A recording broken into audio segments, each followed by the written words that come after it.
Your Excellency Samdech Hun Sen, Prime Minister of Cambodia, Dr. Hak Ja Han Moon, founder of the Universal Peace Federation and host for World Summit 2022, Your Excellencies, global leaders, ambassadors, distinguished guests, ladies and gentlemen, it is my great honor to address you today as part of this timely summit on peace on the Korean Peninsula.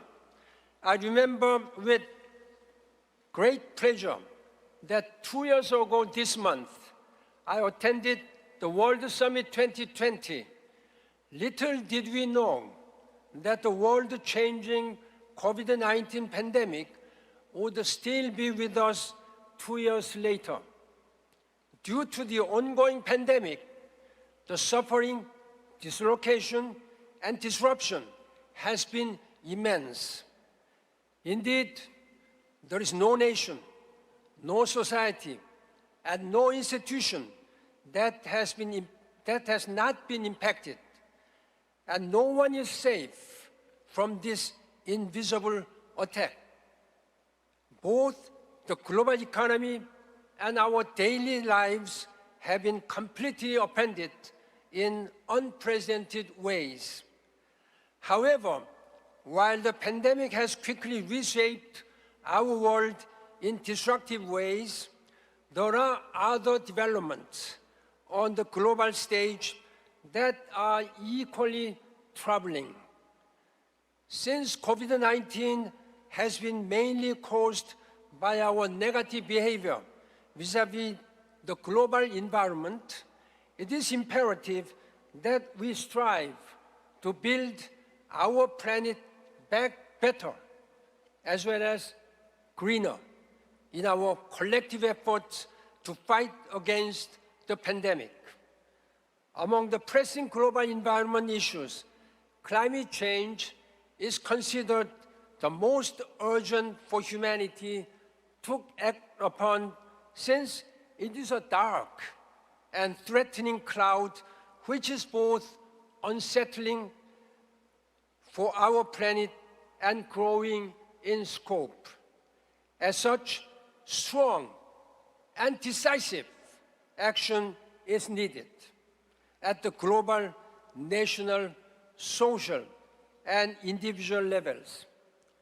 As I repeatedly have stressed, there is no plan B because we do not have Planet B. COP26, which convened last year in Glasgow, United Kingdom, provided some important and positive steps forward in this regard. It was a follow-up on the Paris Climate Change Agreement that I helped realize during my tenure as the Secretary General of the United Nations. The Glasgow Climate Compact takes meaningful action to stop deforestation, reduce methane emission and dependence on fossil fuels, as well as design zero-emission vehicles. On the other hand, the Glasgow conference left much to be desired. My successor, United Nations Secretary General, Antonio Guterres, said, and I quote, "The approved text are a compromise. They take important steps, but unfortunately, the collective political will was not enough to overcome some deep contradictions," unquote. Ladies and gentlemen, indeed, elevated political and social will is simply essential if we wish to limit the rise of global temperature below 1.5 degrees Celsius. The critical importance of world leaders' political will and determination cannot be overemphasized. Excellencies, ladies and gentlemen, dear global citizens of the world, in many respects, we are living in a perilous times. There are myriad global challenges that human beings are now facing, including new and inherently transnational security threats such as pandemics and the climate crisis. In addition, we are currently witnessing a serious deterioration in global security environment as a result of rising tensions between the United States and China in Asia, as well as the specter of potential conflict in and surrounding Ukraine in Europe. Our focus today is on peace on the Korean Peninsula. This topic is so important, not only for all Koreans, but also for our friends around the world and our allies. The Korean Peninsula has been divided for more than 75 years now. And despite our ardent aspiration and various efforts to achieve reconciliation and cooperation between the two Koreas, the goal has evaded our best attempts. We have not been able to make a lasting breakthrough on the Korean Peninsula.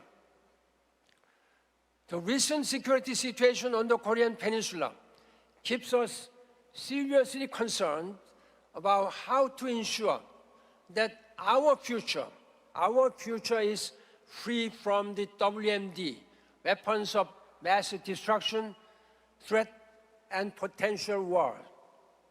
As you know, North Korea defied international community and the relevant United Nations Security Council resolutions by test firing different types of missiles 7 times throughout January this year, and continues to further develop their nuclear weapons and missiles. North Korea's missiles could deliver nuclear payloads to target any location in the Republic of Korea and the Asia Pacific at any time without any notice. Against this concerning backdrop, our sincere wish is to live in sustainable peace and security.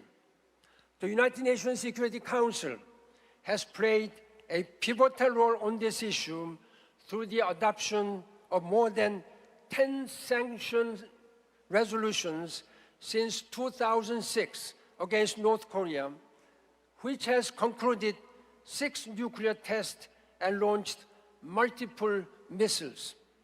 I urge again UN member states to implement the relevant UN Security Council sanction resolutions fully and faithfully, because sanctions and pressure are the tools that can lead North Korea to change their behavior and return to the dialogue table. Excellencies, ladies and gentlemen, as a former Secretary General of the United Nations, I am still cherishing deep respect and appreciation for the United Nations. It is surely one of humanity's greatest achievements after we suffered 2 world wars during the 20th century. The United Nations has accomplished a lot since its foundation in 1945, and yet too often its achievements tend to be dismissed or ignored. The Republic of Korea owes much to the United Nations because it was the United Nations who saved our lives, freedom, democracy during the Korean War. While serving as UN Secretary General for 10 years, I was proud to make some substantive contributions to achieve its 3 key objectives, which are peace and security, human rights, and sustainable development. Among these 3 guiding objectives of the United Nations, I think the most fundamental An urgent one is to make the planet more peaceful and secure. We simply cannot expect human rights to be respected and sustainable development to be realized without peace and security. However, the reality tells us that the United Nations simply cannot do more than what its member states agree to carry out in a spirit of collaboration, mutual trust, and consensus building in accordance with the United Nations Charter. In this context, the work of the UPF, Universal Peace Federation, along with Think Tank 2022 and the World Summit, is quite meaningful because through this robust platform, we can lay the initial groundwork that allows for a collective, multilateral, and multi-dimensional search for solutions. Then we can build on this and strive, at least for a small yet significant breakthrough. The path to peace shall proceed in a step-by-step manner, underpinned with patience and mutual respect. Excellencies and ladies and gentlemen, I take this opportunity to applaud the work of the organizations such as the UPF, working together with global leaders and NGOs from all sectors, including government, faith-based organizations, humanitarian groups, investors, academics, women and youth leaders, and other key stakeholders.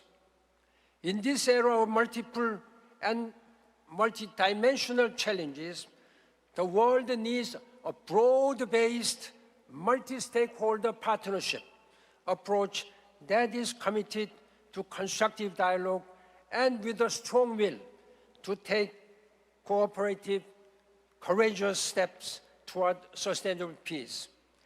I sincerely hope and wish that one day in the near future, we can directly engage with our brothers and sisters in North Korea.